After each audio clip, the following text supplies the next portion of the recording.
तो वहीं छत्तीसगढ़ के नक्सल इलाकों के आदिवासी परेशान हैं। जंगलों में रहने वाले ये ग्रामीण आदिवासी की आए दिन हिंसा से ये परेशान हैं और बातचीत के जरिए शांति चाहते हैं। बीजापुर दंतेवाड़ा की सीमा पर मुदवेडी गांव में एक युवक नक्सलियों के माइंस का शिकार हो गया, जिसके बाद से गांव में मातम के साथ शांति की मांग और ज्यादा तेज हो गई है।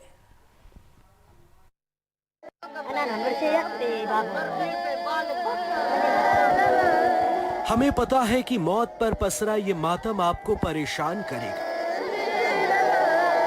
हमें मालूम है कि बीजापुर के सुदूर एक गांव के आदिवासी बेटे की मौत पर उठी ये चित्कार आपको झकझोर जाएगी। हमें भी एहसास है कि यहाँ ऐसा कुछ भी नहीं जिसे आप देखना पसंद करेंगे, लेकिन हम फिर भी ये सब सुना और दिखा रहे हैं, क्योंकि आंदोलन के नाम पर खून बहाने का खेल खेलने वालों को अब समझना ही होगा।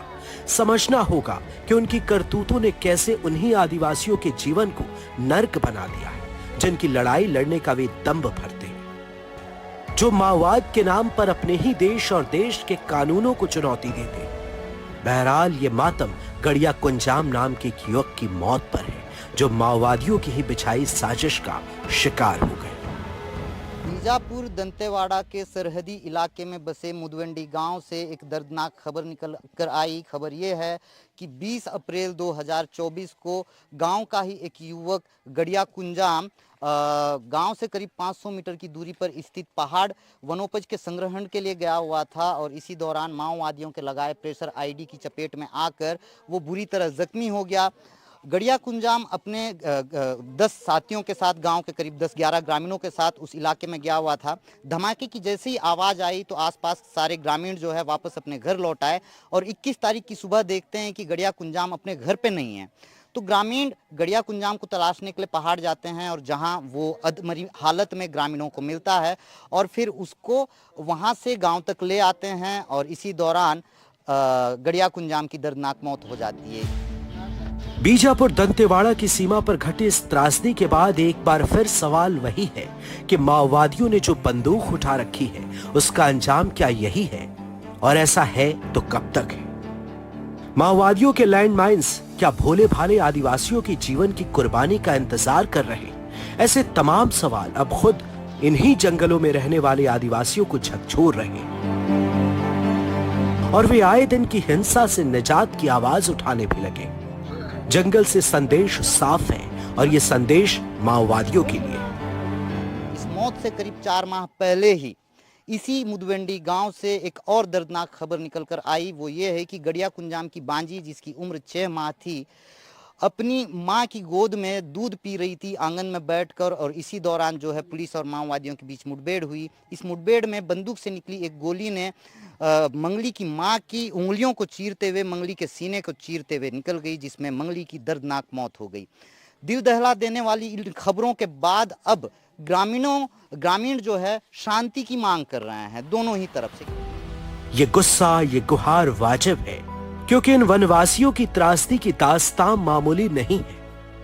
आज जिस तरह से दोनों तरफ से ही बस्तर में बसे आदिवासी की मौत और जाने चले जा रही है, सरकार भी बोली है कि शांति हो और दोनों तरफ से प्रेस वार्ता के माध्यम से भी शांति वार्ता की बात की।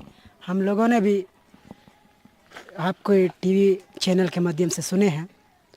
हम भी चाहते हैं इस अंदरूनी इलाके में बसे आदिवासियों की ज़िंदगी तब भी होगी जब बस्तर में शांति हो।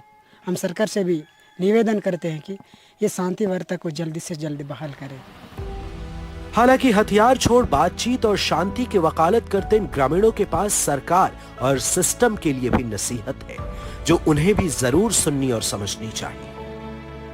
वो भी तो बोल रहे हैं, वो जैसे बोल रहे हैं तो वैसा पहले सरकार कदम उठा के देखने दो पहले, उसके बाद तो होगा शांति वार्ता कि सरकार ऐसी बोलते जाने से थोड़ी ना होगा।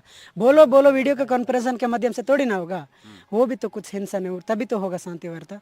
उनको सरकार क्यों नहीं सुन रही है? सरकार तो खाली चैनल के माध्यम से बोल रही है। ये आंखें पथराई हुई हैं, ये चेहरा भाव शून्य है। ऐसा हो भी क्यों ना, इनके पास आखिर है ही क्या। यहाँ जिंदगी आहिस्ता नहीं चलती बल्कि ठहरी हुई सी लगती है, क्योंकि इन हाथों के पास न तो कोई खास काम है और न इसकी ज्यादा चाहत ही बची है। अभाव को ही इन्होंने अपनी नियति मान ली है। हाँ, इनकी रूखी सूखी जिंदगी को देखते हुए कुदरत ने इनके साथ थोड़ा न्याय जरूर किया है। वन उपज की शक्ल में इन्हें जीवन जीने का जरिया दिया है, लेकिन अशांति और हिंसा के चलते अब इनकी जिंदगी पर ही बन आई है। तो इन भाव शून्य चेहरों के पीछे का आक्रोश हम और आप आसानी से पढ़ और समझ सकते हैं। अब समझना माओवादी बंदूकधारियों को है, जिनके लिए सरकार का संदेश बिल्कुल साफ है। 4 ही महीने में 90 से ज्यादा नक्सलवादियों को समाप्त करने का काम ये भारतीय जनता पार्टी की सरकार ने किया। 123 लोग गिरफ्तार हुए, 250 लोग सरेंडर हुए और मोदी जी ने देश भर से नक्सलवाद को समाप्त किया है। आंध्र प्रदेश समाप्त, तेलंगाना समाप्त, बिहार समाप्त, झारखंड समाप्त, मध्य प्रदेश समाप्त। और मैं कहकर जाता हूं, 2 साल दे दीजिए, मोदी जी को फिर से प्रधानमंत्री बना दीजिए। छत्तीसगढ़ से हम नक्सलवाद को उखाड़ कर फेंक। उम्मीद छोड़ रहे इन चेहरों को फिर से देखें, बार बार देखें और समझें कि ये क्या चाहते हैं। ये 100, 50 या 1500 लोग नहीं हैं, ये उस जमीन की आवाज है जो खून खराबे और बम बारूद से तंग आ चुकी है। एनडीटीवी मध्य प्रदेश छत्तीसगढ़ के लिए बीजापुर से मुकेश चंद्राकर की रिपोर्ट।